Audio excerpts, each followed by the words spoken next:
هجری نقشمون اودیای من های بین حوالی میرم بعد تو میای او طرف ما وایما میکنی من تهدید میکنی فهمیدی وقتی که اولادای عروس بالا حوالی برآمده بعد تو جوره با مرا در زمین میافتونی و شپیدن میگیری فهمیدی زدن گیر نه از من نمیزنم تا همین در اعضای بدنم نزن دیگه در لبوجم زدن گیر فهمیدی همش همین قدر هوا یگان جای خینی نداره حالا تمام که شوکتی خیلی باشه دوستان هجری همه گرده چپ من پیرست کداگه دامجا نزنی برو احتیاط کده بیا چا خود کن جوره غالبیت مبارک شود عروس نصیبت کنه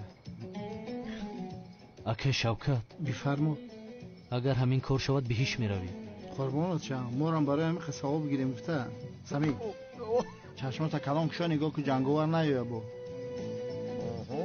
شوکت با لباسایت کشتی بابا وظیفه تو چی است؟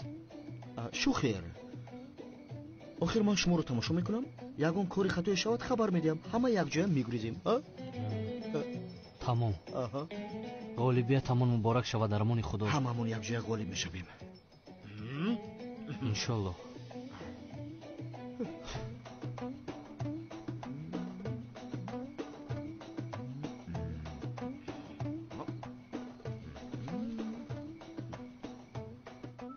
چرا دوست داشته دیگر کس را با چشم بد نگاه میکنی؟ هجری؟ این صدای مؤذن نیست؟ با فکرم اوست. با خدا که اوست. رفتیم بینیم. کاری کردت رو بین؟